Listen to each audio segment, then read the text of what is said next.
న్యాయాధిపతులు 17వ అధ్యాయం మొదటి 6 వచనాలు ధ్యానించుకుని యవనస్తుల బైబిల్ పఠనాన్ని ముగించుకుందాం. మీకా అనునొకడు ఎఫ్రాయిమీల మన్య దేశంలో నుండెను. మీకా అనే ఒకడు ఎక్కడున్నాడైనా? ఏం మన్య దేశమో ఎప్పుడండి అది చెప్పాలి కదా. ఎఫ్రాయిమీల మన్య దేశంలో ఉన్నాడు. అతడు తన తల్లిని చూచి, నీ యొద్ద నుండి తీసుకొనిన రోకలు అనగా నీవు ప్రమాణము చేసి నా వెనుకడిలో మాట్లాడిన ఆ 1,100 వెండి రోకలు నా యొద్దనున్నవి. ఇదిగో నేను వాటిని తీసుకుంటునని ఆమెతో చెప్పగా అతని తల్లి, నా కుమారుడు యెహోవా చేత ఆశీర్వదింపబడును గాక అనెను. ఇక్కడ ఈ మీకా అనే కుమారుడు తన తల్లిని చూసి, తన తల్లి దగ్గర ఎన్ని రోకలు ఉన్నాయి? రోకలు అంటే మనం రూపాయలు అనుకోవచ్చు. రోకలు అంటే డబ్బు అన్నమాట. ఆ దినాల్లో వెండి నాణ్యాలు ఉండేవి కదా, వెండి షెకేలు, అరషెకేలు అని వెండి నాణ్యాలు ఉండేవి ఆ దినాల్లో. సో కాబట్టి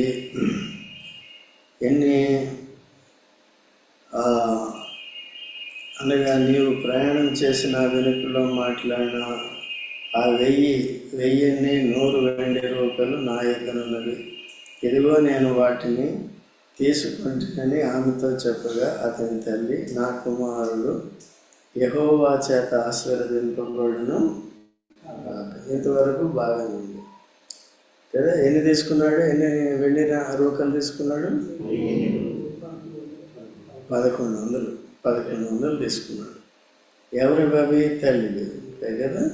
తర్వాత ఏం జరిగిందంటే, అతడు ఆ 1,100 రూకలను తన తల్లికి మరలా ఇయ్యగా ఆమె పోత విగ్రహం చేయించుటకై, నా కుమారుని చేత తీసుకున్న ఈ రోకలను నేను యెహోవాకు ప్రతిష్ఠించుచున్నాను, నీకు మరల అది ఇచ్చేదనని చెప్పింది. సో వాళ్ళు ప్రయాణం చేస్తూ వస్తున్నారు. బహుశా తల్లి దగ్గర ఉంటే దానికి భద్రత ఉండదనేమో తీసుకుని తన దగ్గర పెట్టుకున్నాడు. వచ్చిన తర్వాత ఎఫ్రాయిం మన్యానికి వచ్చిన తర్వాత, అమ్మా నీ దగ్గర ఇన్ని రోకలు నేనేం చేశాను? తీసుకున్నాను. మీకా బాగానే ఉన్నాడు కదా, నమ్మకంగానే ఉన్నాడు. కాబట్టి ఇదిగో తీసుకోమని ఇచ్చాడు. ఇచ్చిన తర్వాత ఆమె యెహోవాని ఆశీర్వదించును గాక, ఇవన్నీ కూడా యెహోవాకి ప్రతిష్ఠిస్తున్నానని చెప్తుంది.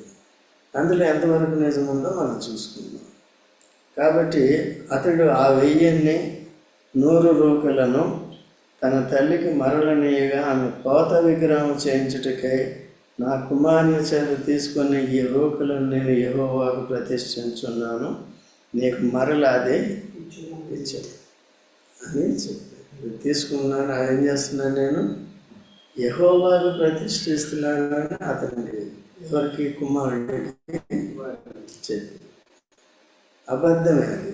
ఎవరికి ప్రతిష్ఠిస్తుంది చూద్దాం. ఇప్పుడు 4వ వచనంలో అతడు అదైపోయిందా? అతడు ఆ రూకలను తన తల్లికి ఇయ్యగా ఆమె వాటిలో 200 పట్టుకొని కంసాలికి అప్పగించెను. అతడు వాటితో చెక్కబడిన ప్రతిరూపమైన పోత విగ్రహం ప్రతిమా స్వరూపమైన పోత విగ్రహములు చేయగా అది మీకా ఇంట ఉంచబడింది. దాంట్లో 200 రూకలు తీసుకుని ఏం చేసింది? దాన్ని ఉన్నదా సరిగ్గా అర్థం చేసుకోవాలి. మనకున్న సమస్య ఏంటంటే, చదివేదే మనం దాంట్లో ఉన్న భావాన్ని సరిగ్గా అర్థం చేసుకోవాలి. మొత్తం ఎన్ని రూకలు? 1100. ఎన్ని రూకలు తీసుకుంది తల్లి? ఏం చేసింది? దాంతో కంసాలకి ఇచ్చి దేని కొరకు ఇచ్చింది? పోత విగ్రహం చేసింది. ఓకే, పోత విగ్రహం చేయగా అది ఎవరి ఇంట్లో పెట్టింది? మీకా ఇంట్లో ఉంచబడును. మీకా ఎవరు? తన కుమారుడు. ఓకే, ఇప్పుడు 5వ వచనం. మీకాను ఆ మనుష్యునికి దేవమందిరం ఒకటి ఉండెను, మరియు అతడు ఏఫోదును గృహదేవతలను చేయించి తన కుమారులలో ఒకని ప్రతిష్ఠింపగా అతడు అతనికి యాజకుడు ఆయన. ఇప్పుడు వీళ్ళు తాపత్రయం అంటే ఏంటంటే, వీళ్ళు డూప్లికేట్ యెహోవా అని చేస్తున్నారు. డూప్లికేట్ యెహోవా ఎందుకంటే వాళ్ళ దగ్గర యాజకుడు లేడు, ఇవన్నీ ఏఫోదు ఇవన్నీ కూడా ఉన్నాయి, ఇవన్నీ ధర్మశాస్త్ర సంబంధంగానే ఉంది. వీళ్ళు ఏం చేస్తున్నారంటే స్వబుద్ధిని ఆధారం చేసుకుని యెహోవాకు ప్రతిగా వీళ్ళు ఏం చేస్తున్నారు? గృహదేవతలు. సో ఇక్కడ కూడా మన దేశంలో కూడా చాలామంది, నీ గృహదేవత ఎవరు? గృహానికి ఒక దేవత, దేశానికి ఒక దేవత, ఒకళ్ళు ఉంటారు, ఎక్కువ ఉంటారు. ప్రతి దానికి ఎవరు ఉంటారు? నీ గృహదేవత ఎవరు? ఆంజనేయుడు అంటారు, ఆంజనేయుడు. అట్లాగా ఇవంతా కూడా ఏం చేస్తున్నారంటే నిజ దేవుడి నుంచి దూరపరిచేది. అంటే దేవుడు ఉన్నాడని చెప్తున్నారు, కానీ ఆ దేవుని ప్రతిమా స్వరూపం చేసినప్పుడు ఏమవుతుందండి? మారిపోతుంది. అందుకనే దేవుడు ఇశ్రాయేలుకి ఇచ్చిన ఆజ్ఞల్లో ఏం చెప్పాడు? ఎట్టి పరిస్థితుల్లోనూ కూడా దేవుని రూపాన్ని మార్చవద్దు. అటు ఆకాశంలో ఉన్న గుర్తులు కానీ, భూమి మీద ఉన్న వాటిని కానీ, భూమి కింద ఉన్న ఏ రూపాన్ని నా రూపంగా చేయొద్దు. సో ఇదంతా కూడా దేవునికి రోషం పుట్టించేది, దేవుని యొక్క మహిమ స్వరూపాన్ని మార్చివేసేది. దేవుని మహిమ స్వరూపం ఎటువంటిది? మహాకాశములు పట్టుచాలంత గొప్పవాడు కదండి. ఇంకా ఆయన పరిశుద్ధత ఎటువంటిది? పరిశుద్ధుడు కదా. ఆయన ఎవరు? పరిశుద్ధుడు. కాబట్టి ఆయన తేజస్సు ఎంత గొప్పదన్నమాట. ఆయన తేజస్సు ఎంత గొప్పదంటే ఏ నరుడు కూడా ఆయన ముఖాన్ని చూసి బ్రతకలేడు. ఈవెన్ మోషేకి దేవుడు తానే ఇచ్చాడు. ఏమిచ్చాడు? పర్మిషన్ ఇచ్చాడు.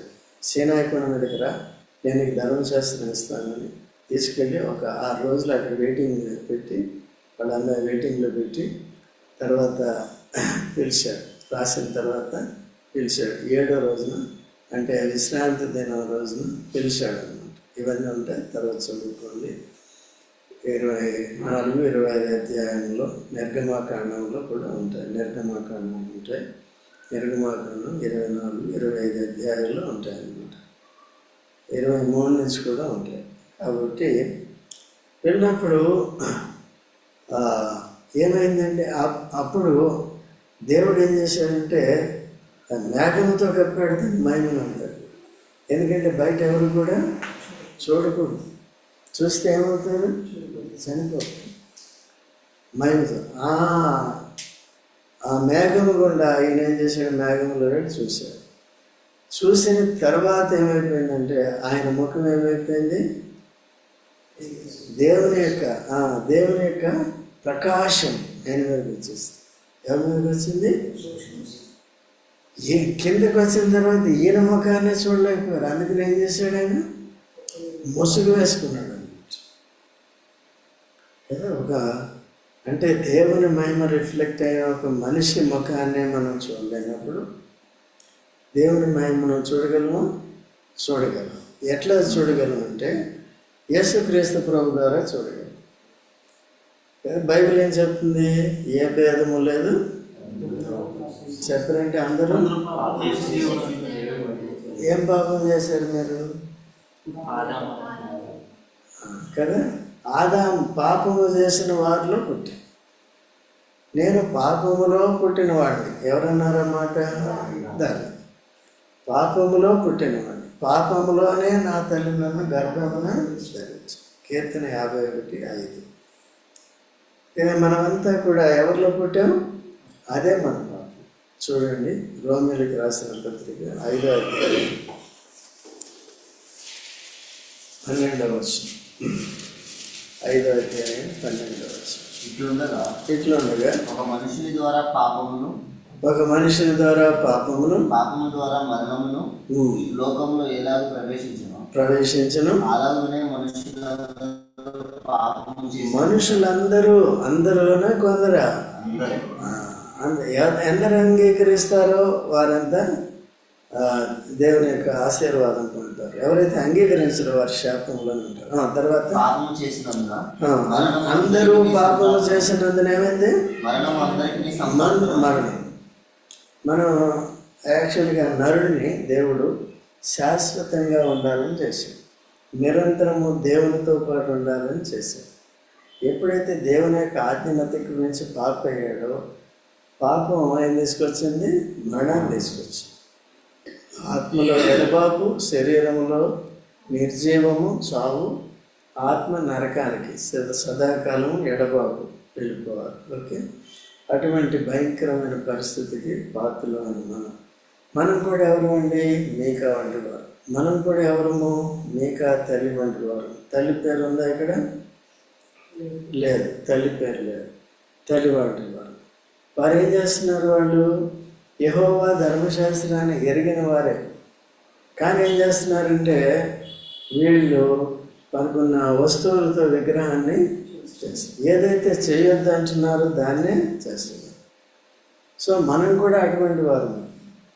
అయితే యేసుక్రీస్తు ప్రభుని దేవుడు మనకు బయలుపరిచాడు కదా. మొదటి ఆదాములో మనమంతా ఎవరు? పాపులము, సావాలి, చచ్చిపోయిన తర్వాత ఆత్మకి తీర్పు, నరకము. దాని నుంచి మనల్ని రక్షించడానికి ఇంకోటి దేనికి? విగ్రహాల నుంచి విడిపించడం. విగ్రహారాధన చేస్తే ఏమొస్తుంది దేవునికి? ఒకటి, దేవుని మహిమను మార్చేస్తున్నాం. రెండోది ఏం చేస్తున్నాం? మనం దేవుని కోపం తెప్పిస్తున్నాం. ఓకేనండి. రోమీయులకు రాసిన పత్రికలో కూడా అటువంటి వారే ఉన్నారు. రోమాలో కూడా ఎటువంటి వారే ఉన్నారు. దేవుడు ఈ దినాల్లో కూడా ఈ డినామినేషన్ కొన్ని డినామినేషన్లు ఏం పెడతారు? విగ్రహాలు పెడతారు. మరి మేరీ మాత అంటారు, అక్కడ కొబ్బరికాయలు కొడతారు, లేకపోతే ఇంకోటి అని కొబ్బరి గుళ్ళు పెడతారు. ఈనాడు మనుషుల్ని అది క్రికెట్లో గెలిస్తే క్రికెట్ దేవుడు అంటారు. ఈ యాక్టర్లు, సినిమా యాక్టర్లు దేవుడు అంటారు. ప్రతి వాళ్ళు ఏమైపోయారండి? దేవుడు. ఇలాగా దేవుని యొక్క కోపాన్ని అధికం చేసుకుంటున్నారు, అజ్ఞానంలో ఉంటున్నారు. వారి నిజస్థితి ఎరగని వారుగా ఉన్నారు, సత్యం నుంచి తొలగిపోయేవారుగా ఉన్నారు. ఇవన్నీ కూడా సత్యం నుంచి మళ్ళించాడు. దేవుని దయ వల్ల మనం ఏంటంటే అసత్యంలో నుండి సత్యంలోకి వచ్చాం. సత్యంలో నుండి ఎక్కడికి వెళ్ళాలి? అమీర్పేట. ఎక్కడికి వెళ్ళాలి? సర్వసత్యంలోకి వెళ్ళాలి. యేసుప్రభు వచ్చాడు, పాపాన్ని పరిహారం చేశాడు, పరిశుద్ధాత్మ వచ్చాడు, మనలోకి వచ్చాడు. పాపక్షమాపణ పొందిన వారిలో, యేసులోని విశ్వాసం ఉంచిన వారిలో పరిశుద్ధాత్మ పని ఏంటి? సర్వసత్యంలోనికి వెళ్ళాలంటే సంఘంలోనికి వచ్చినప్పుడు ఇక్కడ ఏమంటాయి? ప్రతిరోజు దేవుడు తన వాక్యాన్ని నేర్పిస్తుంది. ఇప్పుడు దేంట్లో ఉన్నది? దాంట్లో అసలు ఉన్నది ఏంటి? ఏ సందర్భం ఏంటి? అది మనకి ఎలాగ పనికొస్తుంది? మనకి ఎలాగా దాన్ని మనం అన్వయించుకోవచ్చు కదండి అనేది మనకు తెలుస్తుంది. అందుకనే ఎక్కడికి రావాలి? మనం దేవుని మందిరానికి రావాలి. సర్వసత్యంలో చూస్తా సంఘంలో ఎప్పుడు వచ్చి ఏం చేయాలి? వాక్యం నేర్చుకోవాలి, శ్రద్ధగా నేర్చుకోవాలి. నేర్చుకున్న తర్వాత కూడా మనం మర్చిపోకూడదు, బయటకు వెళ్ళి చూడాలి. అంటే కాబట్టి యేసుప్రభుని నమ్ముకున్న తర్వాత మనం జాగ్రత్తగా ఉండాలి. వాక్యాన్ని నేర్చుకుంటూ ఎలా నడుచుకోవాలో అలా నడుచుకోవాలి. కాబట్టి మన ఇంట్లో ఆ ఇంట్లో ఏమున్నాయంటే విగ్రహాలు ఉన్నాయండి. మన ఇంట్లో ఏముండాలి? విగ్రహాలు ఉండకూడదు, వాక్యం ఉండాలి. దానికంటే ముఖ్యంగా మన హృదయంలో ఏముండాలి? యేసుప్రభుని ప్రతిష్ఠించుకోవాలి. పేతురు చెప్తారు కదా, గట్టికి మనం క్రీస్తుని ఏం చేయాలి అంటే మన హృదయంలోనే ఆయన ప్రభువుగా ప్రతిష్ఠించుకోవాలి. అంటే దాని అర్థం ఏంటంటే నేను నా స్వబుద్ధిని ఆధారం చేసుకోను. విగ్రహ సంబంధమైన ఏది కూడా భావనలో కానీ రూపంలో దాన్ని ఆచరించదని చెప్పారు. భావన అంటే అర్థం ఏంటంటే ధనాపేక్ష విగ్రహం, ధనాపేక్ష వంటి. అయితే దేవుడిని అభిమానిస్తాం, లేకపోతే దేన్ని ప్రేమిస్తాం? జక్కయ్య ఉన్నాడు అనుకోండి, జక్కయ్య ప్రేమించాడు డబ్బు. ఎట్లా వచ్చింది డబ్బు ఆయనకి? అన్యాయం. అది కూడా పాపమే కదా, అది కూడా పాపం. కాబట్టి అన్యాయంగా సంపాదించాడు, ధర్మశాస్త్రానికి విరుద్ధంగా సంపాదించాడు. సో ధర్మశాస్త్రాన్ని ఉల్లంఘించాడు. ఎప్పుడైతే యేసుక్రీస్తు తను చేసిన పాపాలని తన హృదయంలో ఉన్న విగ్రహం, ఆ విగ్రహాన్ని చూపించాడు, వెంటనే హృదయంలో అంతా కక్కేసాడు. నేను ఎవరి దగ్గర అయితే ఇదిగో ప్రభువా నా ఆస్తిలో సగము బీదలకు ఇస్తున్నాను, నేను ఎవరి దగ్గర అయితే అన్యాయంగా ₹1 తీసుకున్నాను వానికి 4 రెట్లు నేను ఇచ్చేస్తాను. ఇప్పుడు ఏమయ్యాడు ఈయన? అంతకుముందు ఏముండేది? ధనాపేక్ష ఉంది. ధనాపేక్ష ఏంటిది? సమస్త కీడులకు మూలం. ధనాపేక్ష అంటే ఆరాధన. డబ్బు ఆశ కలిగిన డబ్బునే ప్రేమిస్తాడు ఇక దేవుడు. ఒకవేళ దేవుడు అన్నప్పటికీ ఒక నామకార్థంగానే ఉంటుంది. నామకే వస్తా అంటారు కదా, పేరుకే ఉంటుంది. మనసు ఎప్పుడు దేని మీద ఉంటుంది? డబ్బు మీద ఉంటుంది. అయితే ఇప్పుడు ఆయన ఏం చేశాడు? వదిలేసి యేసు ప్రభుని యేసుక్రీస్తు ప్రభుని ప్రేమించడం మొదలుపెట్టాడు. యేసు ప్రభుకి ప్రథమ స్థానం ఇవ్వడం మొదలుపెట్టాడు. యేసు ప్రభుకి ఏది ఇష్టమో అది చేయటం మొదలుపెట్టాడు. వీళ్ళు ఏం చేస్తున్నారు? డూప్లికేట్ క్రియేట్ చేసుకుంటున్నారు. వాళ్ళు యాజకులతో కానీ సంఘంతో కానీ ఇతరులతో కానీ వాళ్ళకి సంబంధ సహవాసాలు కోల్పోయారు. వాళ్ళిద్దరూ ప్రయాణం చేసుకుంటూ వెళ్ళిపోతున్నారు. ప్రయాణం చేసుకుని యాత్రికులు పరదేశులుగా అసలు మెయిన్ స్ట్రీమ్లో ఉండవలసిన వాళ్ళు ఎక్కడికి వెళ్ళిపోయారు? వాళ్ళు ప్రధాన మార్గంలో ఉండవలసిన వారు, లేకపోతే ఆజ్ఞల మార్గంలో ఉండవలసిన వారు ఆజ్ఞల మార్గంలో నుండి ఏం చేశారు? తప్పుకున్నారు. దావీదు అంటాడు, దేవా నేను నీ ఆజ్ఞల మార్గములో నడుచుకుంటున్నాను. అదే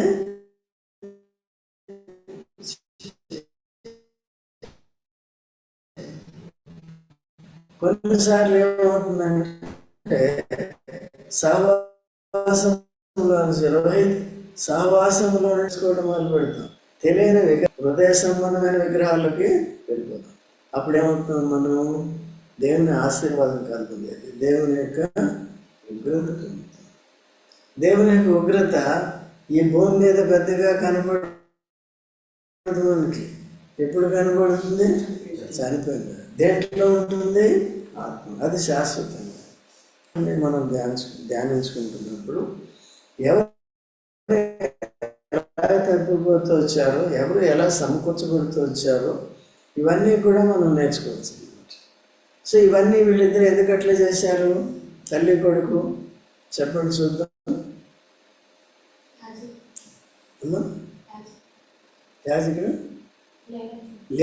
యాజకులు లేరు కాబట్టి తన కొడుకుని ఏం చేశాడంటే ఆయన తన కొడుకుని యాజకుడిగా, దేనికి యాజకుడిగా చేశాడు?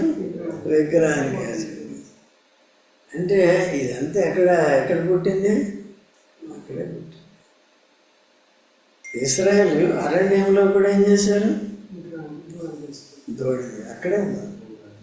దృష్టి మళ్ళీ నాయకుడు లేడు. ఆ మోషే ఏమాయనో మాకు తెలియదు అని ఈయన ఏం చేశారు? రెండో సేవకుడిని ఆహారాన్ని బలవంతం చేసి వాళ్ళు పోగులు తీసి ఎక్కడి తెచ్చుకున్నారు?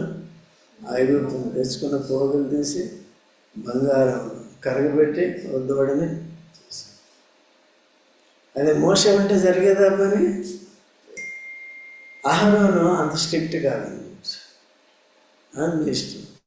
నన్ను ఏమనుకుంటా, నేను నొలక మంచి వేసుకొని పడుకుంటాను, నీ ఇష్టం వచ్చినట్టు చేసుకుని వదిలేస్తాను. బైబిల్లో ఉంది చూడండి, 32:25 నిర్గమాకాండం 32:25. 32:25 దయచేసి చదువుతారుగా. ఇంకా చదువు. ప్రజలు విచ్చలవిడిగా తిరుగుట మోషే చూచిన కలిగినట్లు ఎవరు విడిచిపెట్టారండి? మోషే ఏం చేశాడు? వారు విచ్చలవిడిగా ఉండటం ఆయనకి ఇష్టం లేదు. సేవ అంటే అది, సేవకుడు అంటే అది. ఎవరు కూడా విచ్చలవిడిగా తిరగడానికి. అందుకనే ప్రతి వారం కూడా ఏం చేయాలి? సంఘంలో ఉన్న సేవకులకు కూడా రిపోర్టింగ్ ఉండాలి, బాధ్యులుగా ఉండాలి. నేను అందుకనే అడుగుతాను, ఏమైంది రాలేదు, ఎక్కడికి వెళ్ళావు, ఏం చేశావు? విలువైన సమయాన్ని విలువలేని వాటి కొరకు పాడు చేసుకుంటాం. ఇదంతా ఎవరు చెక్ చేయాలి? మోషే చెక్ చేయాలి. ఆహారం ఏం చేస్తున్నాడు? సేవకులు 2 రకాలుగా ఉంటారు. ఒకటి మోషేలాగా ఉంటారు, ఎందుకంటే దేవుని యొక్క ఉగ్రత వారి మీద పడకుండా వారు సురక్షితంగా ఉండాలని, దేవుని వారు సేవించాలని పౌరుషం కలిగి ఉంటారు. తాను కూడా అలాగే తాను సిద్ధపరచుకున్నాడు, సమస్తాన్ని వదులుకున్నాడు. All to surrender, all to Jesus, I surrender అనేది ఆయనకు వర్తిస్తుంది బాగా కదండి. మనం కూడా ఏం చేయాలండి?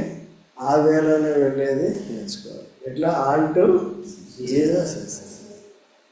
ప్రతి చిన్న విషయానికి కూడా మనం ఏం చేస్తాం? వ్యర్థమైన వాటి వైపు తిరుగుతుంది. వారిని విచ్చలవిడిగా తిరుగుటకు ఆహారం ఏం చేశాడంట? విడిచిపెట్టాడు.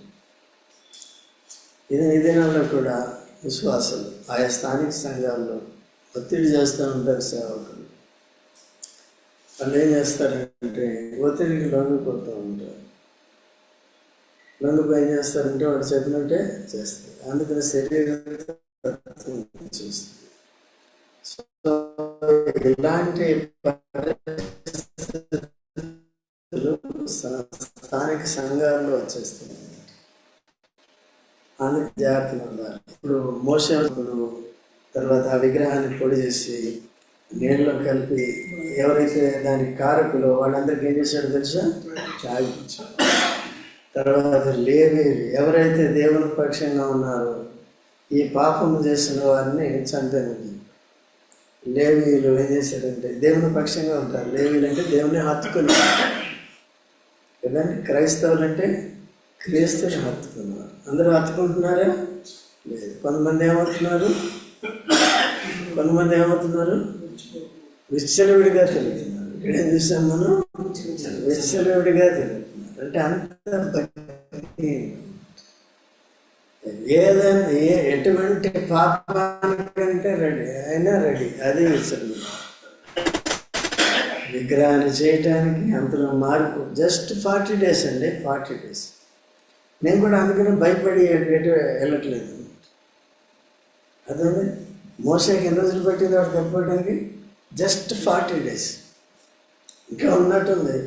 చూడు, దేవుడే చెప్తాడు, చూడు బాబు, నీవు ఐగుప్తు నుంచి తీసుకొచ్చి నీ ప్రజలు చెడిపోయారంటే. ఎవరి ప్రజలు? వాళ్ళు చెడిపోతే మోసే ప్రజలు, బాగుంటే దేవుని ప్రజలు. నా ప్రజలు అంటాడు దేవుడు. ఎందుకు? బాధ్యత ఎవరిది? మోసే. ఇప్పుడు దేవుడు మరి నన్ను ఎందుకు పిలిచామంటాడు? పిలవకపోతే ధర్మశాస్త్రం ఎక్కడి నుంచి వస్తుంది? అందుకనే సైడ్ బై సేవకుడు ఎలా ఉండాలి? విచ్చలవిడిగా తిరిగిస్తాడు. సైడ్ బై సేవకుడు ఎవరండి? ఇష్టం. అది మీరు కనీసం పిల్లల కోసం మందలించండి కూడా మీరు ఏం చేస్తారు? భయపడుతూ ఉంటారు. మొహమాటం అడ్డం వస్తుంది. అట్లా ఉండొచ్చు. అందుకని జాగ్రత్తగా ఉండాలి. ఇదంతా ఎందుకు వచ్చింది చెప్పండి? వీళ్ళిద్దరూ కూడా అలా చేయటానికి, తల్లి కొడుకు చేయటానికి కారణం ఏంటి? మేక తన తల్లి వారి కొడుకు వీళ్ళంతా చేయటానికి కారణం ఏంటి? 6వ వచనం చదవండి, ముగిస్తాను. ఆ దినములలో ఇశ్రాయేలీయులకు రాజు లేడు, వాటిని తన ఇష్టానుసారంగా ప్రవర్తించుతూ వచ్చింది. అది రాజు. నాయకులు లేని జనులు ఏమవుతారో తెలుసా? చూడండి, సామెతలు గ్రంథం, సామెతలు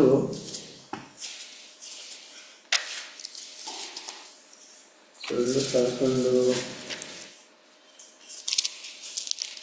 సామెతలు 11:14.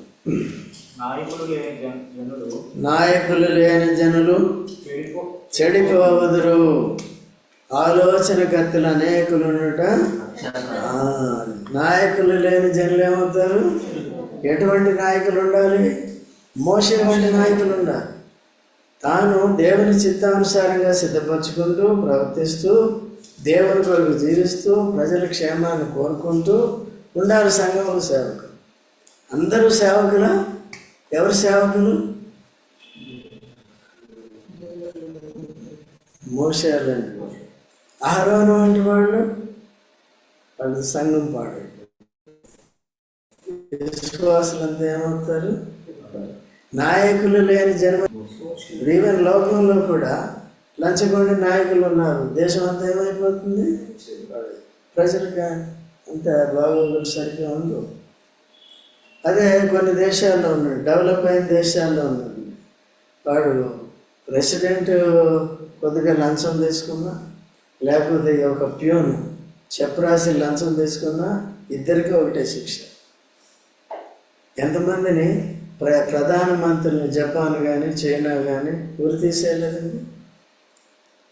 ఎక్కడైనా సరే లంచము భయంకరమైన పాపం. అందుకని అక్కడ ఏమవుతుంది? డెవలప్, జీవన విధానాలు బాగుంటాయి. ఎక్కడైతే అధికారులు లంచగొండలుగా ఉంటారో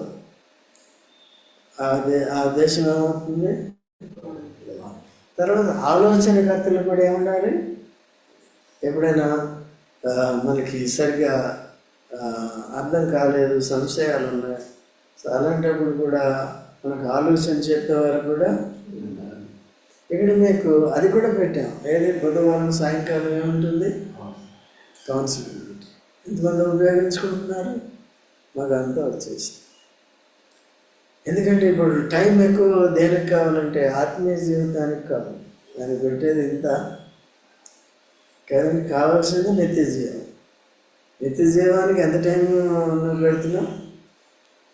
ఇంత టైం పెడతావు. పొట్ట ఎంత పెడుతున్నావు? అంత పెట్టండి. కానీ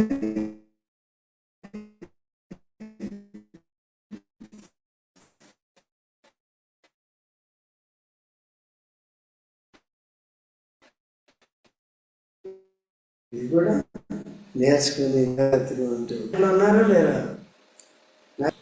మొట్టమొదటి నాయకుడు యేసుప్రభు. అంటే మోషే పిలుపు కాదు మంది. మోషే వంటి యథార్థత, మోషే వంటి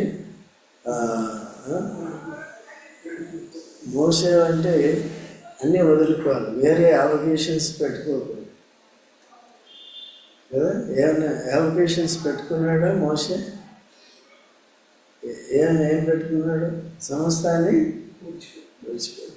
అందుకని మా మైండ్ కూడా వీటి మీదకి వాటి మీదకి పోకూడదు. పోతే ఏమవుతుంది? ప్రభు మీద నుంచి పోతుంది దృష్టి. రెండోది మీ మీద నుంచి కూడా పోతుంది. మీ మీద పోతే నేనేమో నలక మంచం మీద పడుకుంటాను, హాయిగా మీరేమో ఇష్టానుసారిగా తిరగవచ్చు, ఆడుకోవచ్చు, పాడుకోవచ్చు, షికారులు చేయొచ్చు, ఏమి చేయవచ్చు. ఏది మంచిది? అట్లా లేకుండా ప్రతి కుటుంబం ఉండేలాగా మీ అందరి బాధ్యత ప్రార్థించాలి. మనమంతా మీరంతా కూడా ఇతరులను కూడా ప్రోత్సహించాలి, వారితో కలిసి మాట్లాడాలి. వస్తూ ఉంటారు కదా, మీ వంతు మీరు చేయాలి, నా వంతు నేను చేస్తాను. అందరం కలిసి ప్రభువును నిలబెట్టాలి, ప్రభువును మహిమపరచాలి. అందుకనే అక్కడ యేసుప్రభు వచ్చింది కదా, మహిమల ద్వారా మనం నిత్యమేకు పాపులన్నట్టుగా శిక్ష భరించి మనల్ని రక్షించి తిరిగి ఆ నిత్య మహిమలోనికి మనల్ని తీసుకొచ్చాడు, నిత్య జీవంలోనికి తీసుకొచ్చాడు. సత్యంలోకి తీసుకొచ్చాడు. సర్వసత్యంలోనికి వెళ్ళాలి. నాయకత్వంలో మనం ఉండాలి. ఓకే, పరిశుద్ధాత్మ నాయకత్వంలో ఉండాలి. రెండవది సంఘం యొక్క నాయకత్వం. సంఘం కూడా పరిశుద్ధాత్మ నడిపింపులో ఉన్నప్పుడే జరుగుతుంది, లేకపోతే విచ్చలవిడితనం అనేది వస్తుంది. ఒకవేళ మోషే లేడనుకోండి, ఏమైపోయారు ఇశ్రాయేల్? అక్కడికే అయిపోయారు అనుకోండి, ముందుకు సాగేవాళ్ళు కాదు. ఆయన ఆహారం నాయకత్వంలో ఎక్కడికి వెళ్తారు అనుకోండి, అన్నీ విగ్రహాలే అయిపోయాయి. కణాను లేదు, ఏం లేదు. కదా, నువ్వు ఎట్లా తయారవ్వాలి? సిద్ధపడాలి. అవుతున్నావా? చూసుకోవాలి. అందరూ ఏం కావాలండి? ప్రార్థన చేసుకుంటాం.